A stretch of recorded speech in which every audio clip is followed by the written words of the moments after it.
खुलुमबाय जोंनि जुरि बर्डनि कमिटिनि तरफनिफ्राय जों देग्लायनि बे 6 बड' फिल्म एवार्ड नमिनि लिस्ट फर बड' फीचर फिल्मा 2023 ओमफ्राय 24 बाव जों बोसोरनैनि आरो बाव जों टटेल 19टा फिल्म नायदों। दा बे फिल्मनि बिथोराव जों माने 20टा केटेगरि दं। 20टा केटेगरियाव जों प्रत्येक केटेगरियावनो मोनथाम नमिनि हिसाबै सेलेक्ट खालामदों।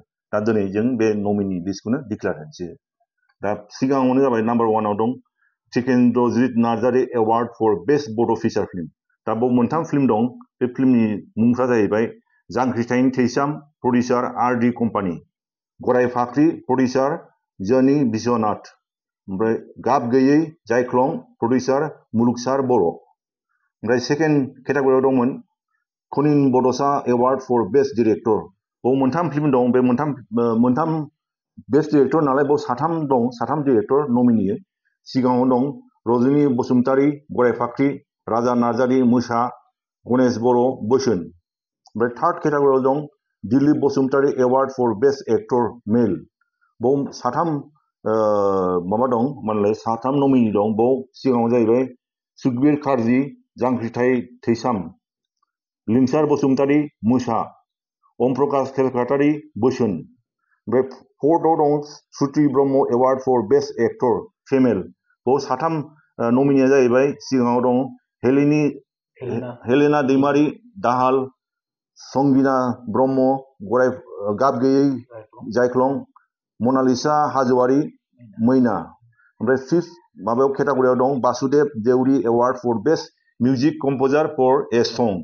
बाव साथाम नमिनिया जाहैबाय अमर बर' थैसाम 2, देबजित ब्रह्म गुथाल, बिपुल दैमारी एन्ड दिनो बसुमतारी बोसोन। ओमफ्राय सिक्स केटेगरियाव दं Manjit Narzary award for best choreographer. बाव साथाम नमिनिया जाहैबाय बिग्राय बसुमतारी मोसा, फाखन एन्ड फुंखा दाहाल, सोमजोर बसुमतारी गुथाल।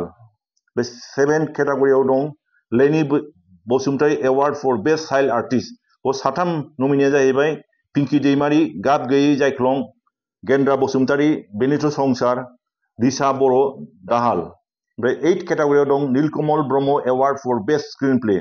बाव साथाम नमिनिया जाहैबाय रजनी बसुमतारी गराय फाख्रि, आर रोनाव गाब गैयै जायख्लं, गोजोन बर' मैना।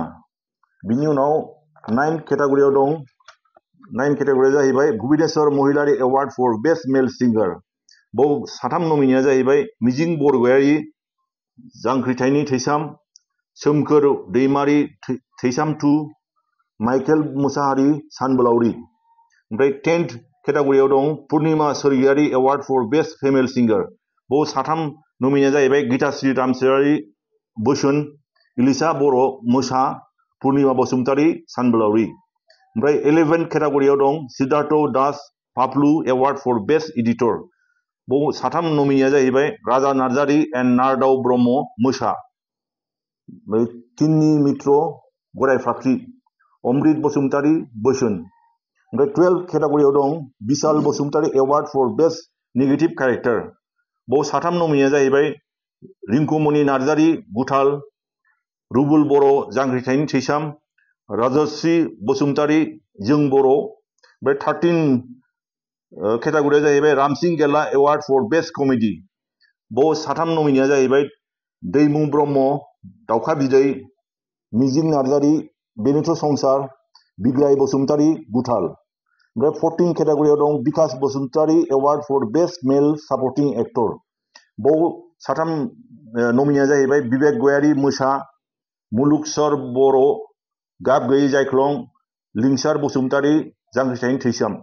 ओमफ्राय 15 केटेगरियाव दं Alari Basumatary award for best female supporting actor. बाव साथाम नमिनिया जाहैबाय अनजालि दैमारी गराय फाख्रि, जुनु बसुमतारी जांख्रिथायनि थैसाम, ओमफ्राय सुदेम सना रामसियारी मोसा। ओमफ्राय दा नेक्स्टआ 16 केटेगरिया जाहैबाय गुवार गयारी एवार्ड फर बेस्ट मुवा माने मेकआप आर्टिस्ट।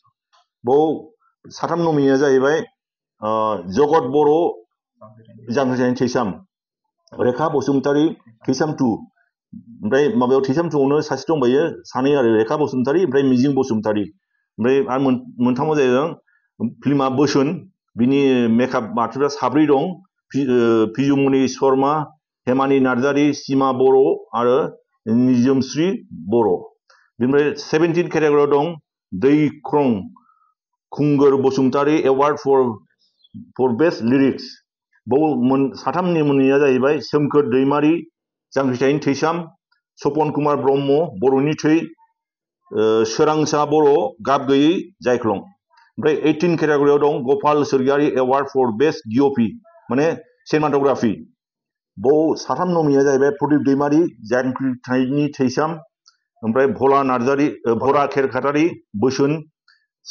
सिदा बरा गराय फाख्रि ओमफ्राय 19 केटेगरियाव दं Kanaklal Sorgiary award for best music director बाव साथाम नमिनिया जाहैबाय सोरां ब्रह्म जांख्रिथायनि थैसाम सोरांसा बसुमतारी बर'नि थै देबनारायण ब्रह्म मोसा ओमफ्राय लास्ट आरो 20 माबा केटेगरिया जाहैबाय Kailash Deju award for best action director बाव मोनथाम नमिनिया जाहैबाय केनि बसुमतारी जांख्रिथाय थैसाम सपन कुमार ब्रह्म बर'नि थै बे बर'नि थैयावनो आरो साथामनि नाम दं बाव शंकर नार्जारी फाखि बसुमतारी आरो बे सपन कुमार ब्रह्म ओमफ्राय थामथियाव दं नैबे बिजु दैमारी एनजितुमनि सूत्रधर बोसोन मेनसन मोनसे पार्टिकुलार फिल्म बा डिरेक्टरखौ जों फोसावगोन बेखौ जों बे एवार्डनि समावसो फोसावनाय जागोन दा बेनोसै आरो गोजोन्थों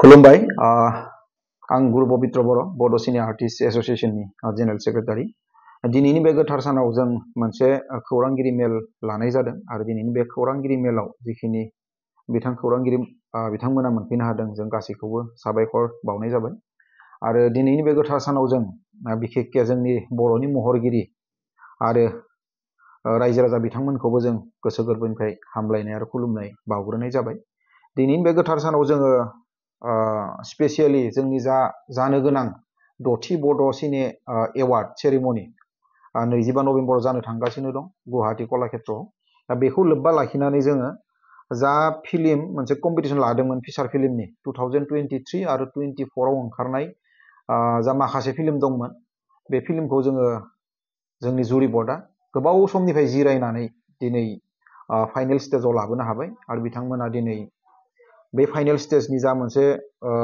रिजाल्ट माने मोनफ्रोमबो केटेगरिनि एगेन्स्टआव जा साथाम थानाय मोनसे नमिनिनि रिजाल्ट बेखौ बिथांमोना फोस्रावनो थांगासिनो दं आरो बे फोस्रावनाय हाबाफारियाव जों दिनै गोजोननाय मोनदों आरो जोंनि गेजेराव जा जुरि बर्ड दंमोन आं दिनै सिनायथि होनो नागिरदों गासैखौबो जोंनि गेजेराव जुरि बर्डनि चेयारमेन हिसाबै जोंनि गेजेराव दङ जोंदाव बड'सा सार गासैबो सिनायखायो बिथाङा जाबाय जोंनि जुरि बर्डनि चेयारमेन आरो जुरि मेम्बार हिसाबै दं जोंनि गेजेराव मदाराम बसुमतारी सार आरो दंबावो जोंनि गेजेराव हरेश्वर स्वर्गियारी सार आरो जों दंबावोमोन सापर्टिं जुरि हिसाबै जोंनि जयन्त नार्जारी सार दिनै जों बे समाव जोंनि जुरि बर्डनि चेयारमेन बिथांखौनो आं जोंनि नमिनिसफोरखौ फारि फारि खिन्थालांनो थाखाय आं गुरै खावलायनाय जाबाय